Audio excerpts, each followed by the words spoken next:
Welcome back to Between the Bags and Boards, Countdown to the Hobbit. I'm Matt. And I'm Kurt. Tomorrow's the big day. Hopefully you already have your tickets by now.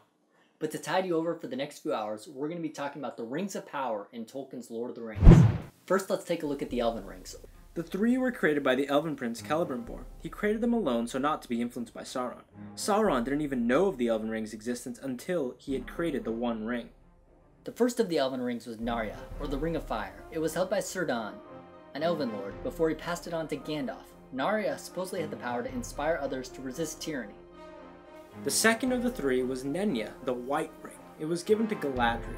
The ring had the power of preservation and protection. In addition, the ring was said to have the radiance of the stars. The last of the Elven Rings was Vilya, the Ring of Air. The Elven King Gil-galad was the first to have the ring before he passed it on to Elrond. While no specific power was ever described by Tolkien, it was implied that it had the power to heal. The next set of rings were the 7 that were given to the dwarves. Even though Celebrimbor crafted these as well, Sauron was the one who gave them to the Dwarven Kings. According to the Silmarillion, the Dwarven Rings did not give tremendous powers like the Elven Rings. Mainly, the rings seemed to increase the lifespan of the Dwarf Lords. With longer lives, the dwarves were able to accumulate vast amounts of wealth. However, this actually ended up leading them to their downfall. They became greedy and corrupted. By the time of the Lord of the Rings trilogy, 4 of the 7 rings had been destroyed by Dragonfire, and the rest had been taken by Sauron. The third cluster of rings were given to the Human Kings, also created by Celebrimbor and handed out by Sauron. The 9 who wielded them were doomed from the moment they received them. While the rings increased their lifespan, they also corrupted them to the core.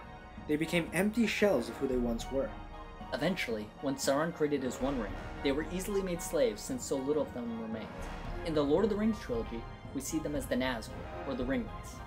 The only specific human we know who received one of the human rings was the King of Angmar, who became known as the Witch King.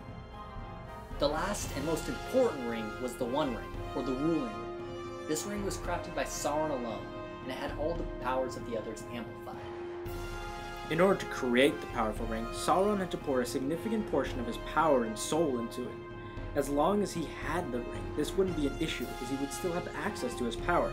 However, if he were to become separated from the ring, say if it was cut off, his power would diminish tremendously. Sauron could use the ring to influence the wielders of the human and dwarven rings.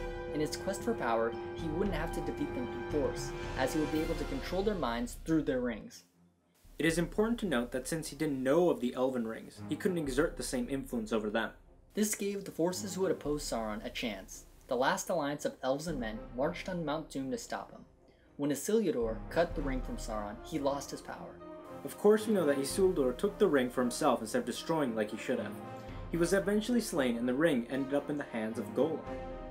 And this is where the Hobbit will pick up. We hope you enjoyed this video and our previous videos as well. Be sure to check back tomorrow and we'll have our first impressions of the movie. Why don't we have a game of riddles? And if it loses, what then? Well, if it loses precious, then we eat it. If Baggins loses, we eat it whole. Fair enough.